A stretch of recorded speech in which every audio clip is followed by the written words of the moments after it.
El Huascarán, el pico más alto de los Andes peruanos. Estos nevados son venerados desde el principio de los tiempos.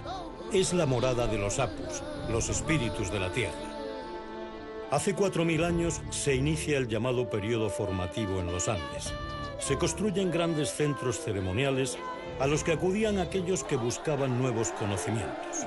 El más importante fue el de Chavín de Huántar. Edificado en esta tierra sagrada aproximadamente en la época que el faraón Ramsés II gobernaba Egipto y en México florecía la cultura olmeca.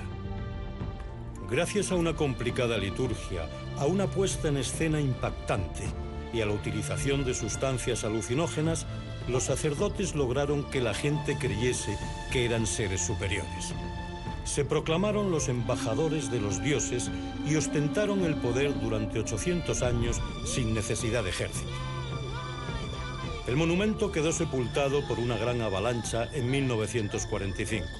Todos los años se realizan excavaciones arqueológicas dirigidas por el Dr. John Rick, profesor de la Universidad de Stanford. We've been working in Chavín for 20 years now, one of a long series of projects that reach back 100 years into the past. But in spite of all this time, all this work by archaeologists, I would estimate that only about 15% of Chavín is known thus far. The years that come will bring much more knowledge about small objects like this one. It's just a little ceramic head that shows someone from Chavín 3,000 years ago. These objects, properly documented in their context, are the things that are going to tell us about how Chavín was in the far and remote past. Chavín de Huántar se encuentra al pie de la cordillera blanca de los Andes peruanos, entre los ríos Mosna y Huasexa. Su influencia se extendió más allá de la región andina. Este es un lugar enigmático. Aquí, en el corazón de los Andes peruanos, hace 3300 años sucedió algo extraordinario. Se consolidó la desigualdad social que se inició en el arcaico. Hasta esta plaza, semihundida, llegaban peregrinos desde muy lejos, a veces a 1000 kilómetros de distancia. Este ciclópeo centro ceremonial se convirtió en el teatro del más allá, un escenario colosal al servicio de unos gobernantes teocráticos que se mantuvieron en el poder durante siglos. Pero ¿qué obra dramática era la que representaban aquí? Eso es justamente lo que nos proponemos desvelar. ¿Qué realidad se escondía detrás de sus bambalinas pétreas?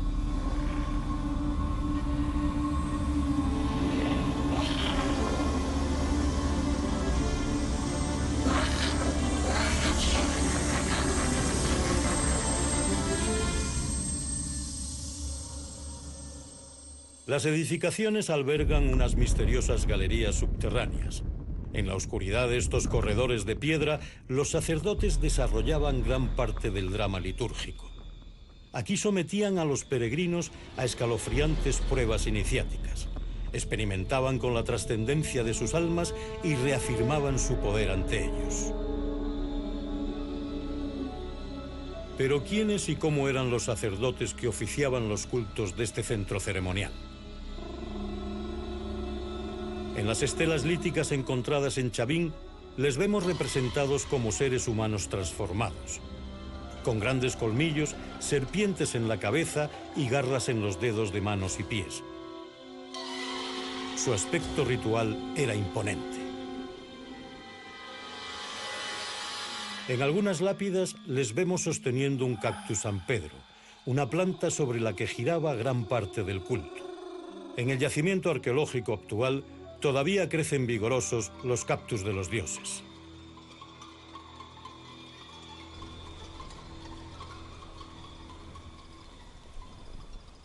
El cactus San Pedro tenía un carácter sagrado.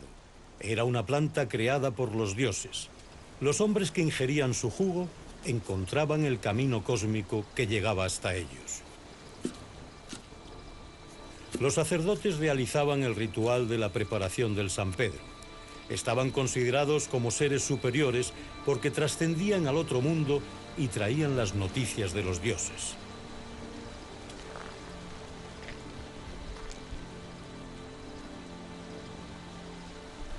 Tras cortar el cactus, lo cocían durante 6 o 7 horas.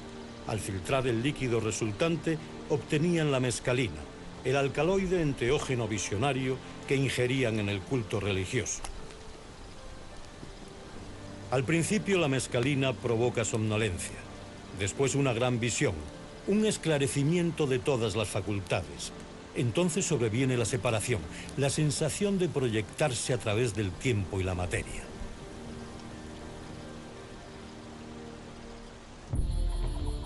Periódicamente, algunos grupos selváticos del Amazonas llegaban hasta el templo guiados por los miembros del culto. Traían pieles, plumas, animales exóticos y, lo más importante, habas de yopo y cortezas de virola, con las que preparaban serrines alucinógenos.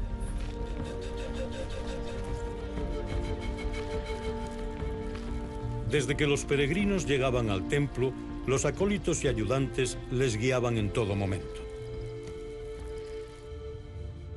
Algunas galerías tienen diferentes niveles, otras son angostas y lúgubres. El silencio es absoluto. Los enormes muros de roca las aíslan del exterior. Un estrecho pasillo conduce hasta la más importante de todas, la Cámara del Lanzón, un monolito de granito blanco de unos 4 metros de altura que representa un ser extraordinario.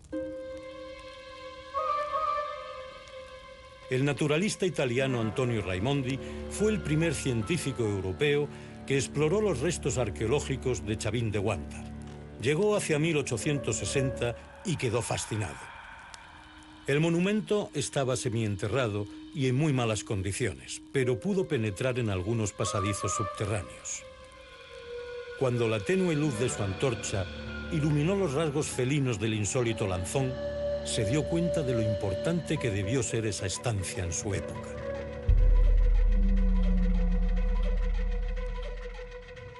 En el Museo Raimondi de Lima, donde se guardan los extraordinarios dibujos que realizó este insigne naturalista sobre Perú, encontramos su dibujo del lanzón. Many believe that the lanzón represents an anthropomorphized god, but I think it's equally probable, or perhaps more probable, that in fact this represents a person who has been transformed by the incorporation of the elements of fierce animals. This would conform closely to the Chavín idea that there are certain humans who have direct access to power and to the gods. La construcción de los edificios supuso la intervención de un número ingente de personas que transportaron y tallaron sus enormes piedras de hasta 10 toneladas de peso, de granito blanco, cuarcita y caliza. Un trabajo titánico que se prolongaría en el tiempo. La construcción se realizó por sucesivas ampliaciones. Son estructuras piramidales truncadas en forma de U y plazas hundidas rectangulares y circulares.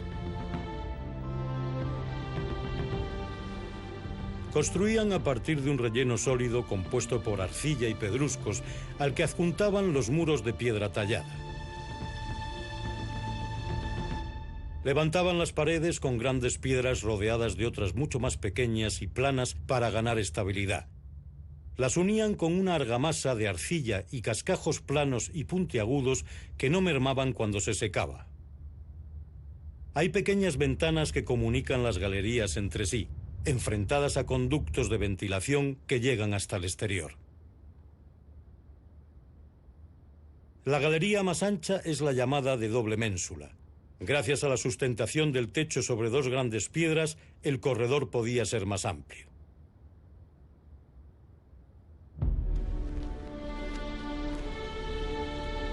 El gobierno teocrático de Chavín competía con otros centros ceremoniales del formativo.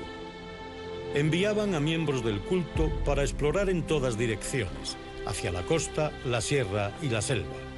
Difundían el conocimiento tecnológico de Chavín, recopilaban datos geográficos de las regiones que atravesaban e información de sus habitantes, sus costumbres, sus riquezas y sus formas de subsistencia.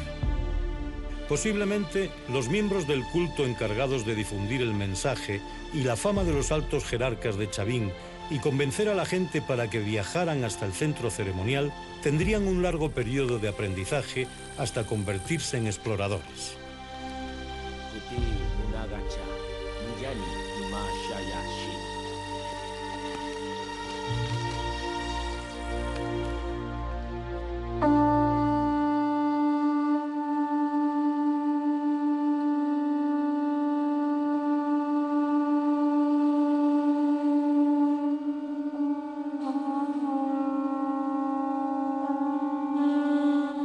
Los sacerdotes se presentaban periódicamente ante los peregrinos que habían llegado a la plaza mayor del templo. Irían ataviados con los ornamentos que les distinguían como seres extraordinarios. Era una estudiada puesta en escena para causar el mayor impacto posible. Más tarde, bajo los efectos de las sustancias visionarias que ingerían, los peregrinos se sometían al control de los miembros del culto que en todo momento conducían e inducían sus visiones. Cada galería tiene un diseño propio. Probablemente en cada una se llevaría a cabo un nivel diferente de iniciación. La última etapa sería la llegada a la cripta del Lanzón. Aquí se ponía en marcha la tramoya del drama litúrgico, manipulado por sacerdotes y acólitos. En estas recias galerías se iniciaba a los peregrinos. Al poco de estar aquí sentimos el efecto caverna. El silencio, la quietud de la atmósfera, el aislamiento, la oscuridad agudizan nuestros sentidos. Solamente escuchamos el latido de nuestro corazón, que late con fuerza. Estos muros de piedra nos aíslan de la realidad. Nos colocan a las puertas de un mundo desconocido, de una dimensión diferente que nos atrae, pero al mismo tiempo nos provoca una profunda inquietud.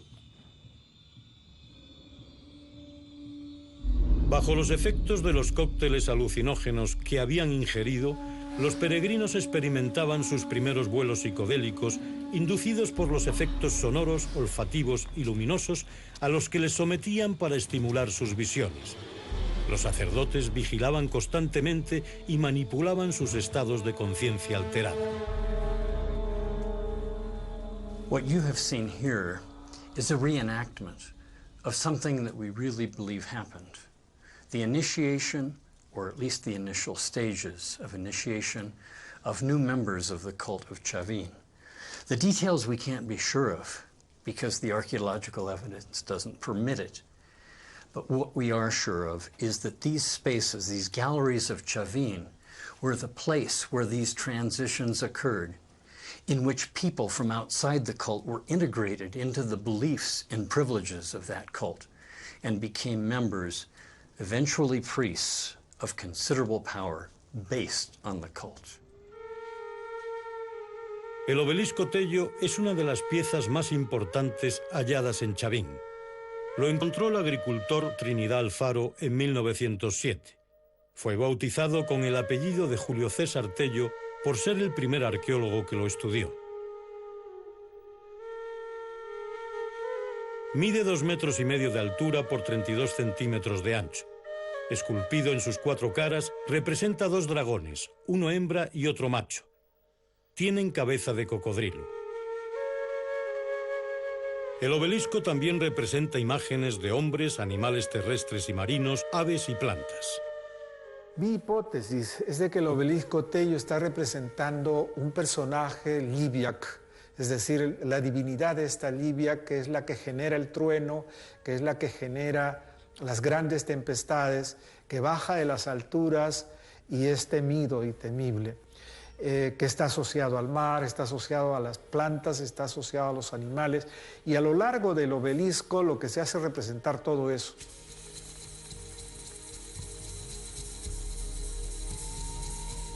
En 1919, Julio César Tello, médico y antropólogo peruano, realizó las primeras excavaciones científicas en el sitio de Chavín.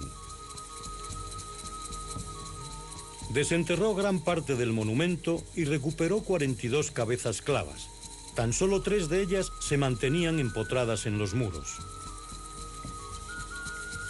Actualmente solo queda una en su lugar de origen. Se las llama cabezas clavas por tener una espiga en la parte posterior que servía para fijarla en los muros a manera de clavos. Son zoomorfas, seres humanos transformados. Reforzaban la majestuosa arquitectura que los sacerdotes querían que ostentase el centro ceremonial. Estaban colocadas en fila horizontal en la parte superior de los edificios. Hemos llegado a un punto en el cual sabemos que Chavín no se expandió como un estado, que es lo que se suponía antes, que había una expansión desde Chavín a la conquista de los pueblos que vivían en las vecindades. E incluso el propio Tello lanzó la hipótesis de que podían haber ido muchísimo más territorios grandes. Ahora sabemos que esto no fue así. Sin embargo, la hipótesis de que era el punto de partida civilizatorio sí tiene sentido. Uno de los argumentos precisamente es el haber definido claramente que a Chavín, como ocurría con Roma o como ocurría con Jerusalén, convergían gentes de todos los países, de todas las naciones que existían en ese tiempo en el mundo civilizado andino. Se iba a buscar predicciones y por lo tanto, llegados allí, llevaban a sus pueblos las noticias de los dioses, las noticias de las costumbres de este lugar sagrado a donde se llegaba a visitar. Es posible que hubiese especialistas dedicados a la predicción basados en el movimiento de los astros. Aquí, en la época seca, a más de 3.000 metros de altitud, la atmósfera es muy nítida. La visión de la bóveda celeste del hemisferio sur es sobrecogedora. El oráculo era de gran importancia en el culto de Chavín.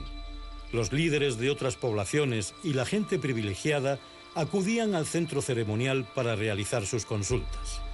Esta recreación nos muestra cómo podrían haber sido las ceremonias de adivinación. Tras la ingestión del cactus de los dioses, la médium entraba en contacto con el mundo del ultrasensible, donde los sentidos se agudizan y emerge la clarividencia y la intuición. Para estas sociedades antiguas, la dimensión sobrenatural y la mortal estaban íntimamente ligadas, al igual que el mundo de los vivos y el de los muertos.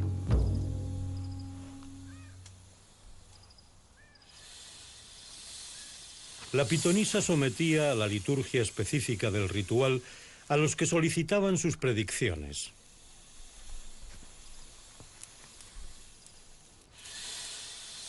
Posiblemente en estas ceremonias de oráculo en Chavín utilizasen alguno de sus animales totémicos como las serpientes.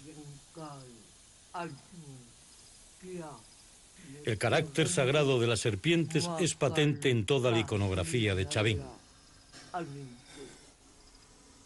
La intervención de animales es muy habitual en este tipo de rituales en todo el mundo. Interpretan sus movimientos y sus gestos. Son señales del lenguaje del más allá que los adivinos saben traducir.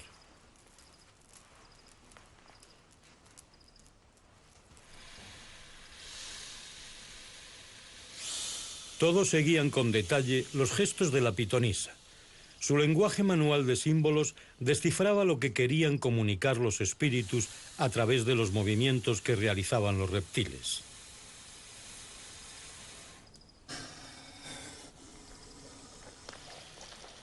Los peregrinos permanecían inmóviles mientras los oficios recorrían su cuerpo. Los dioses se estaban manifestando.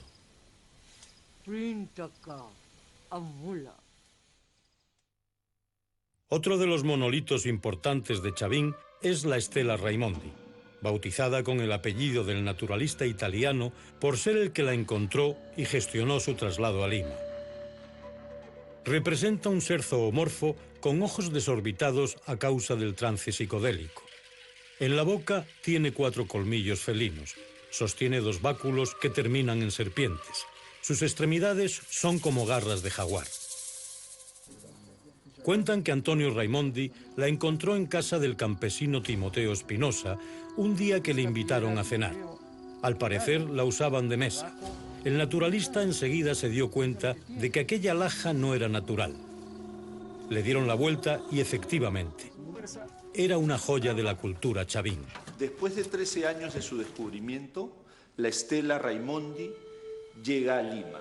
En la capital, esta pieza es incorporada al Museo Nacional y a partir de ella, los peruanos por primera vez conectan con su pasado prehispánico, haciendo de esta pieza la piedra fundacional de la República. Con la aparición de centros ceremoniales del periodo formativo, las sociedades hasta entonces igualitarias del arcaico, en las que había una escasa división social, se jerarquizan de forma más pronunciada. Surge una clase dominante de sacerdotes y especialistas y comienza la desigualdad. These extensively engraved columns give us a good idea of the strategy of the priests of Chavin in creating inequality. They represent human individuals with animal attributes, the attributes of fierce animals, representing the powers of nature. In this way, the priests were trying to convince people that there are individuals who have direct contact with the gods and those that don't. They should be read, the columns should be read as a catechism that the priests are giving to certain people. La iconografía chavín expresa personajes e ideas que requerían de una explicación para poder entender la complejidad que representaban. Eran imágenes encriptadas que necesitaban la intervención de un miembro del culto para que el neófito entendiese. Era un lenguaje ritual que separaba a los que conocían los secretos de los dioses y los que no. Hay elementos que siempre están presentes, como los ojos desorbitados que aluden a los trances estáticos, los colmillos felinos, las serpientes y las garras.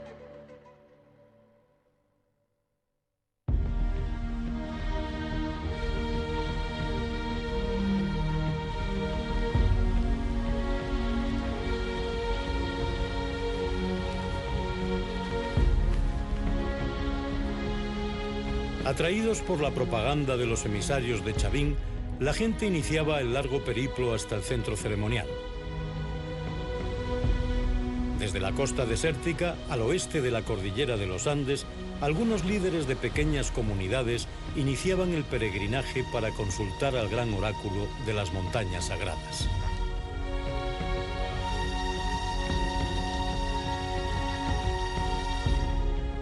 Atravesar la Cordillera Blanca, a pesar de ir guiados por los miembros del culto de Chavín, constituía una verdadera aventura. El viaje tenía un sentido iniciático. Era un preámbulo que les preparaba para las experiencias psíquicas que tendrían lugar en Chavín de Huántar.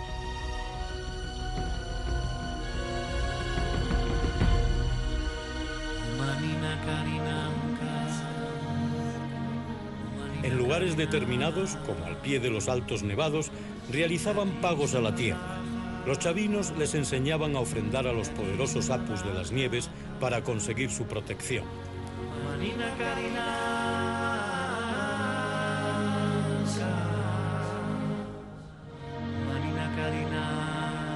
A veces tenían que atravesar territorios habitados por grupos hostiles. La rapidez y la agilidad para franquearlos sin ser vistos era el mejor recurso que tenían para evitar encuentros peligrosos.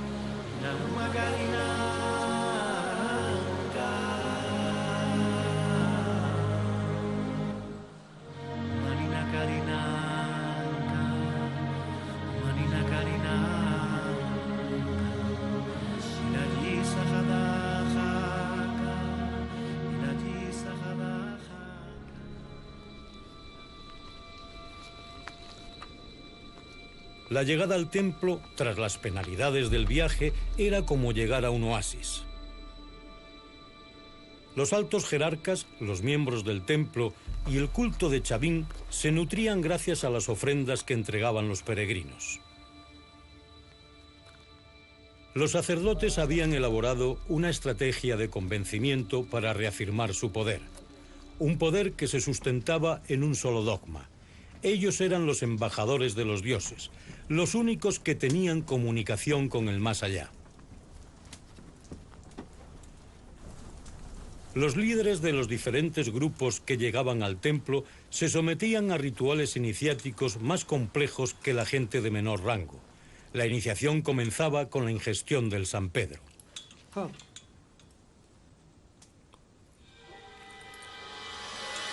Es probable que lo bebiesen en conchas de espóndilos, que procedían del sur de Ecuador y las consideraban sagradas.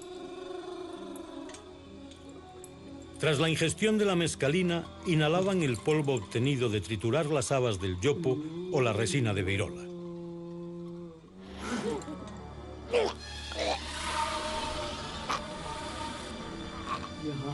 La quemazón que provocaba la harina alucinógena en el interior de la mucosa nasal era terrible.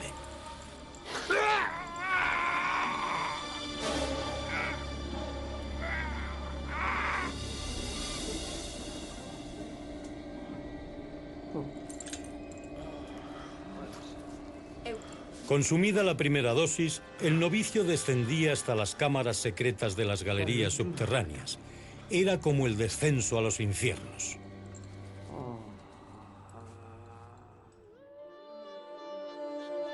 La plaza circular era un lugar muy reservado y de acceso restringido. En ella se reunían los sumos sacerdotes para comunicarse con los dioses. Here in the circular plaza of Chavin, we have one of the masterpieces of Chavin art, technology, and architecture. This was a restricted environment, but a very decorated and colorful one. The floor itself consisted of a black and yellow patterning.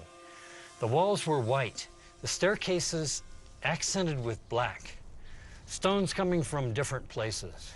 But most importantly, we had stone that was cut precociously. It was engraved, and there were figures of humans and felines decorating these walls, illustrating the types of ceremonies that took place in this very special environment. Los canales de agua constituyen una colosal obra de ingeniería hidráulica. Los había de drenaje y otros de uso religioso. Se han excavado unos 6 kilómetros, lo que representa un 10% de la totalidad de conducciones que pueden existir. Es impresionante, sí. Impresionante. ¡Wow! Sí, Ambiente interesante, ¿no?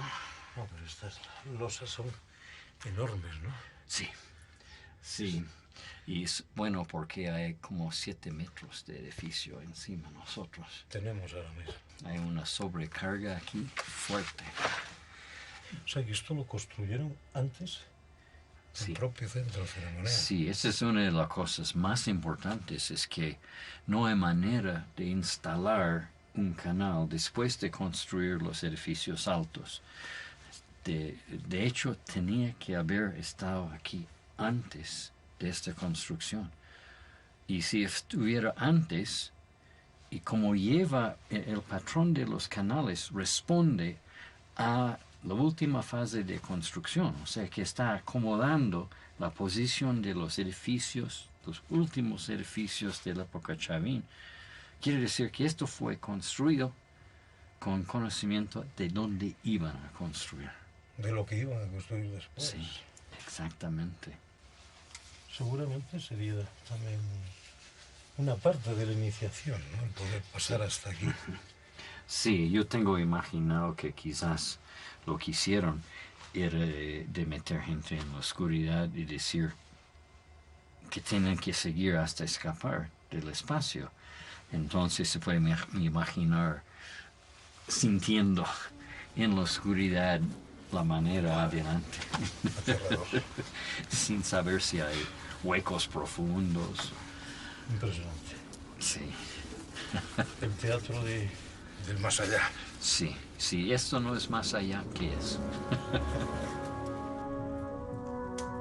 Como parte de la iniciación, algunos peregrinos recorrían los canales de agua subterráneos.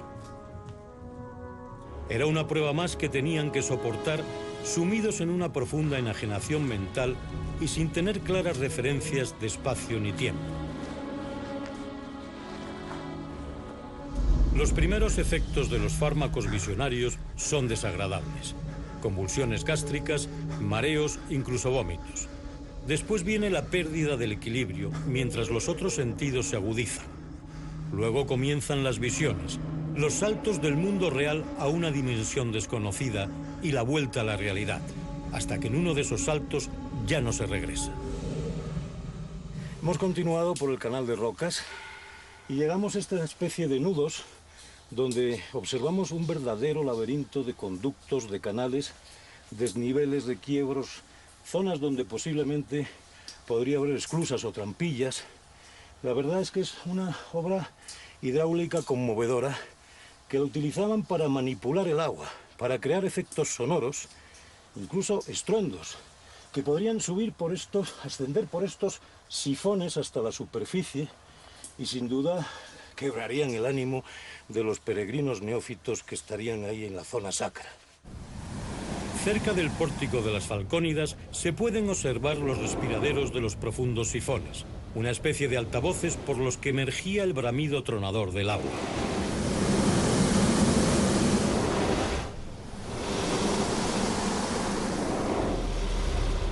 Con las facultades sensoriales profundamente afectadas, el sonido se amplificaba hasta hacerse insoportable.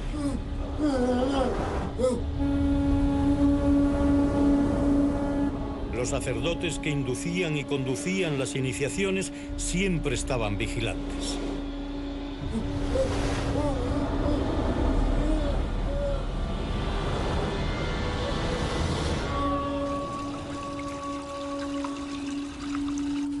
El culto al agua es patente en Chavín. Regularmente realizaban sacrificios de cerámica en los canales interiores del templo.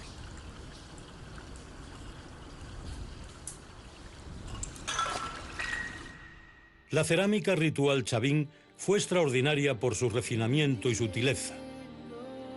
Las vasijas eran de forma globular y con asas de diseños variados, como las de estribo terminado en pico. Los motivos decorativos de la cerámica eran abstractos. Serpientes, colmillos felinos, aves, batracios y plantas expresaban un concepto y un escenario que solo los iniciados del templo conocían. La mayoría de estas piezas fueron halladas en la galería de las ofrendas por el doctor Lumbreras, totalmente fragmentadas. Here in 2001, in the gallery of the Caracolas, we found 20 shell trumpets. These are of a species of tropical water snail that comes from no closer than 1,000 kilometers away in Ecuador. The concentration of these highly important ritual objects on the floor of the gallery seems to indicate that this was a sacristy, a location for holding ritual items which could be taken out and used in large-scale ceremonies precisely in this part of Chavín. Las caracolas de Strombus eran muy importantes. Una vez tratadas, se convertían en pututus, uno de los principales instrumentos del culto religioso. Los pututus estaban íntimamente ligados al diseño de las galerías, que junto con los conductos de ventilación actúan como una caja de resonancia que completa el instrumento. Es decir, el propio templo se convertía en una especie de pabellón sonoro. En cada galería, el sonido se transmite de una forma diferente. La reverberación, la potencia y la proyección del sonido revelan que cada estancia o corredor tiene una acústica distinta y estudiada. Hay lugares concretos en que la nota dominante del pututu se amplifica por el diseño arquitectónico.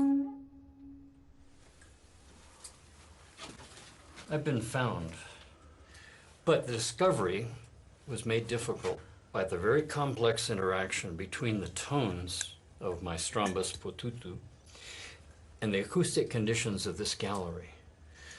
Our archaeoacoustic studies have shown that certain places in the gallery allow the easy discovery of the position where the sound was made. But other places, it's impossible to tell either the direction or the distance that the sound is coming from. This suggests that this gallery was designed to confuse participants in rituals and lead to their disorientation because they could not figure out where they were in acoustic space. Los músicos pututeros eran hombres muy considerados, emparentados con las aves, la naturaleza y los cielos. El sonido que producían sus caracolas era la voz de los dioses. El templo se convertía en una caja de resonancia. Situados de forma estratégica, conductos especialmente diseñados transmitían el sonido al exterior.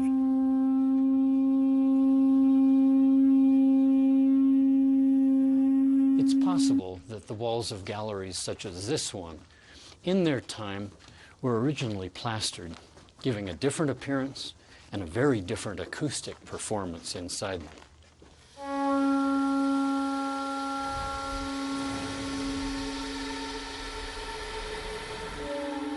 Los estudios de arqueoacústica realizados en el interior de las galerías han demostrado que las diversas formas en las que se transmite el sonido no son casuales.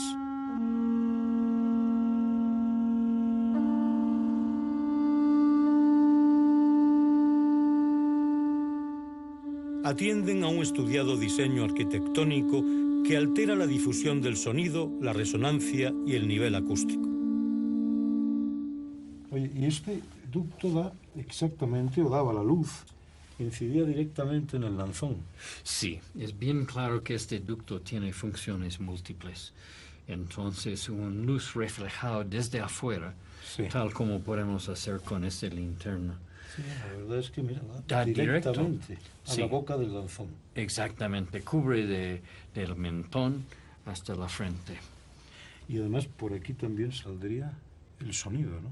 Sí, esa es la otra posibilidad, porque los estudios de arqueoacústica han indicado que este ducto es un filtro, elimina todas las frecuencias que no son cerca a la frecuencia nativa del pututu. Y la frecuencia nativa del pututu está amplificado por esto. O sea, quiere decir que solamente el sonido, la nota que emite el pututu es la que se transmite hacia afuera. Sí, y afuera en este caso es la plaza circular.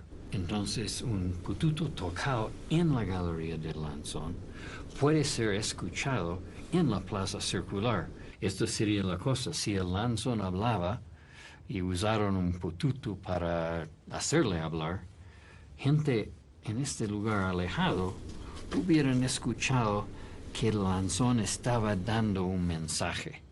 Es impresionante porque realmente está a la misma altura, ¿no? Sí, De la boca. sí, la boca está alineada exactamente con el ducto. Con el pututu, su nota principal, que es esto.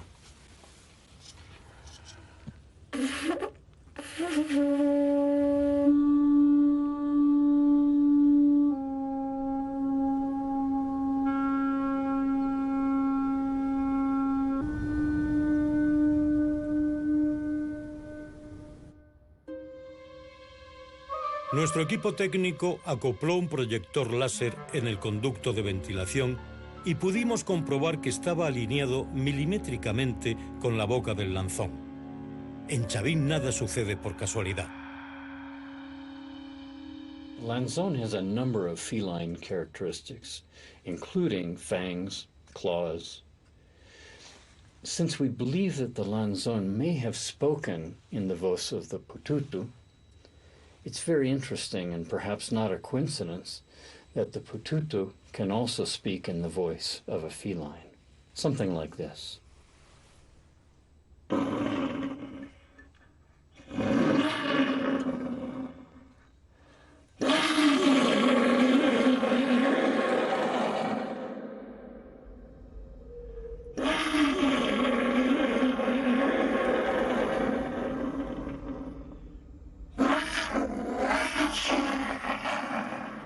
Los que permanecían en el exterior escuchaban los rugidos felinos del inframundo mientras bebían el cactus de los dioses. Esos extraños sonidos que provenían del interior del templo les inquietaban y les incitaban a la experiencia psíquica.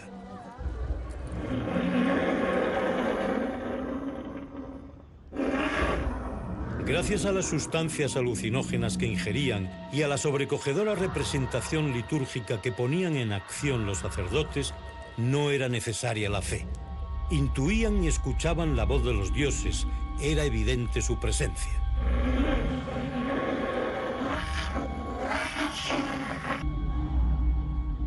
A los que se iniciaban en las galerías subterráneas les suministraban cócteles visionarios compuestos por diferentes sustancias. Los efectos que provocaban estos sonidos en sus mentes les conducían a estados próximos al pánico. No solo utilizaban la mescalina que obtenían del Cactus San Pedro. Se han encontrado morteros e inhaladores que evidencian que también utilizaban otras sustancias, otros fármacos visionarios que venían de la selva. En esta cabeza clava podemos observar dos grandes mucosidades que cuelgan de las fosas nasales. Actualmente todavía hay grupos selváticos en el Amazonas que utilizan estas sustancias. Cuando las inhalan, el primer síntoma es la salivación y esa profusión de mucosidad. Sin duda, los sacerdotes de Chavín elaboraban cócteles enteógenos absolutamente alucinantes. En todo momento, los miembros del culto estaban presentes, sobre todo cuando iniciaban a un líder con el que les interesaba llegar a acuerdos estratégicos.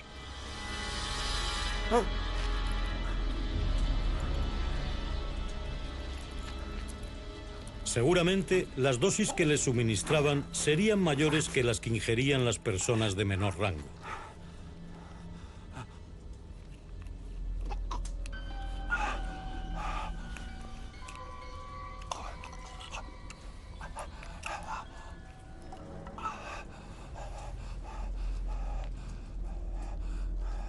Este pozo conduce a la galería de las ofrendas.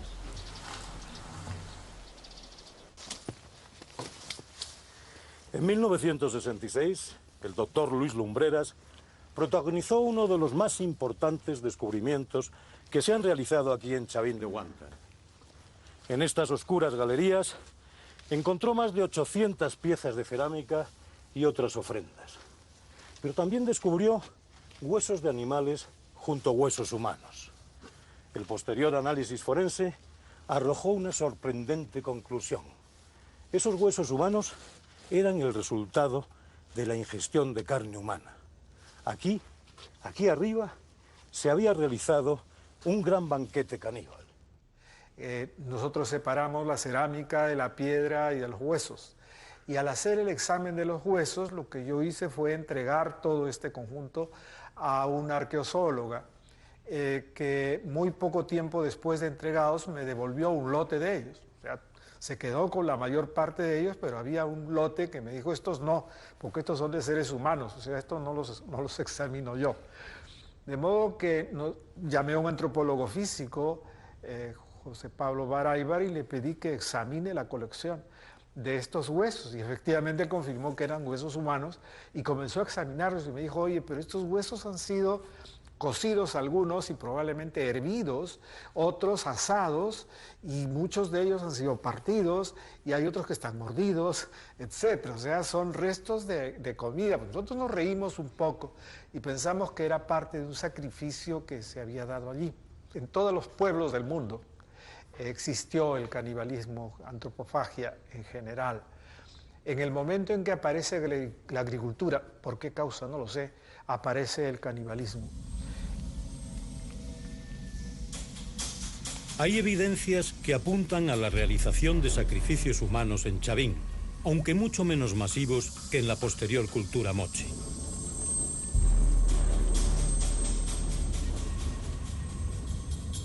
La mayoría de los pueblos antiguos tuvieron un terror universal a la impureza y un correlativo deseo universal a la purificación ritual. La idea de la enfermedad y las desgracias como castigo divino fue una creencia común en todo el mundo. La víctima sacrificada expiaba las culpas de la comunidad y mantenía sosegado a los dioses.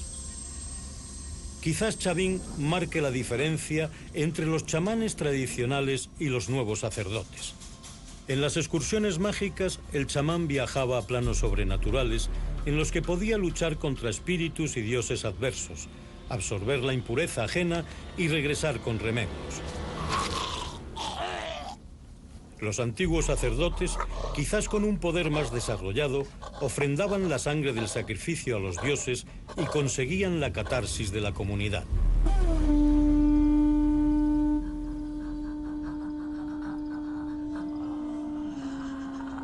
Urco, yo se descarta que tras la invocación a los dioses ungieran el lanzón con la sangre del sacrificio.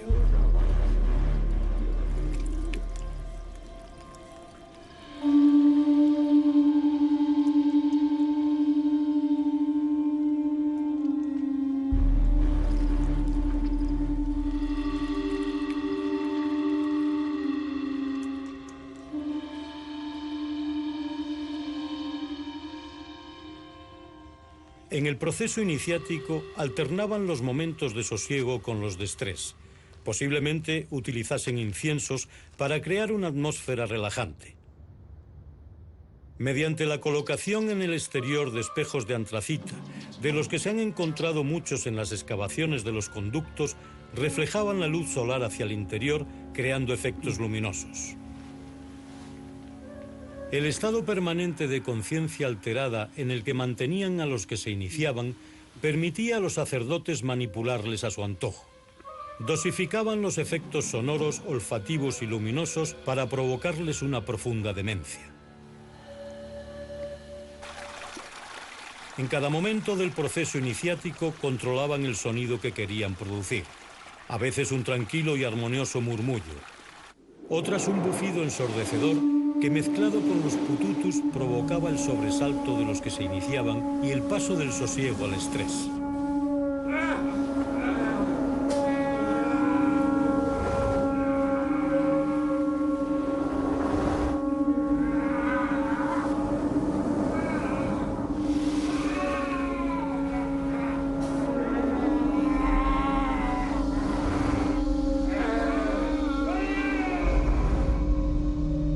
Solo los elegidos o los que habían pasado por todas las etapas de iniciación llegaban hasta el lanzón. Podían ser familiares de los sacerdotes que ostentaban el poder o líderes a los que interesaba distinguir. Todavía en estado de embriaguez psicodélica, los acólitos del templo conducían a los elegidos hasta la cripta del lanzón.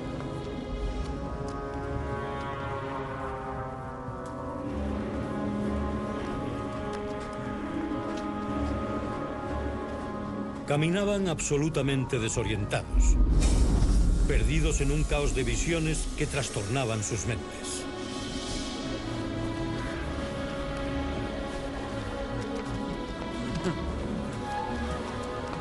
No sabrían que estaban llegando al final de la prueba. Estaban a punto de renacer, de quedar marcados para toda su existencia.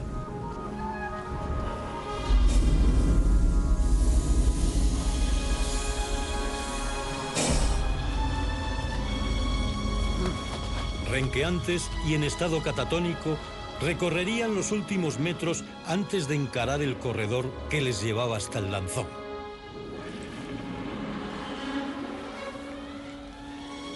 La última prueba, la definitiva, presentarse solos ante la terrorífica figura del lanzón, investirse con su fuerza.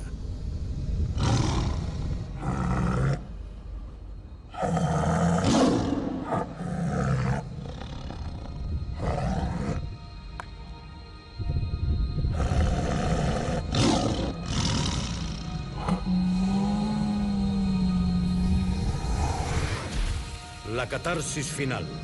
Nacía un nuevo ser, un nuevo hombre transformado. Ya era miembro del culto, pertenecía a la clase dominante.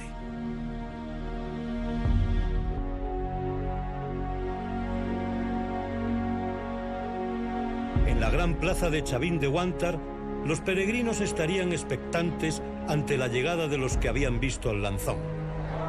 Serían presentados públicamente para reafirmar su dignidad.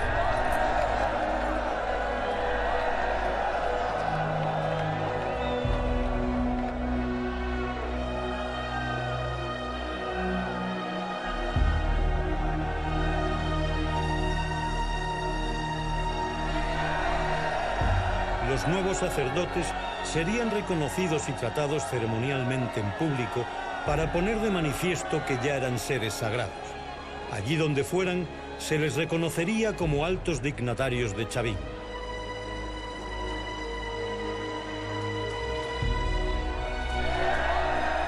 Desde la noche de los tiempos, cuando el hombre miró por primera vez el firmamento e intuyó la existencia de lo divino o de una inteligencia superior, surgieron los que se adueñaron de las llaves del más allá y comenzaron a someter el ánimo de sus semejantes.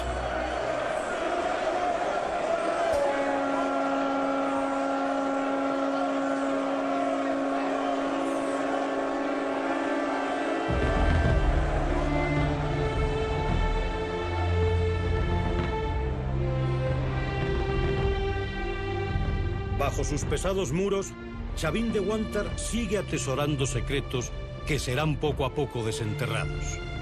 Todavía no se ha descubierto ningún contexto funerario que aporte luz a su enigmática historia.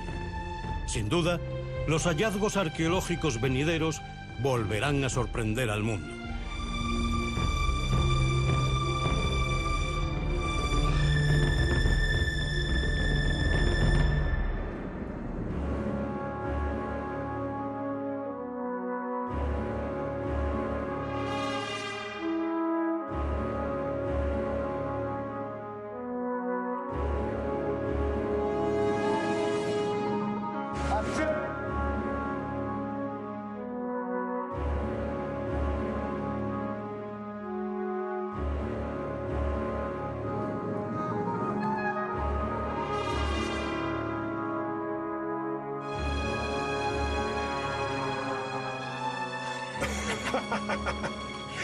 Hasta su plano medio. El plano medio como el que teníamos ayer en la cueva. Sí, voy, momento de estrés. Ya está seco, please. No tengo gol. Si no estamos a gritos, que tengo la garganta hecha polvo. Raqueta final.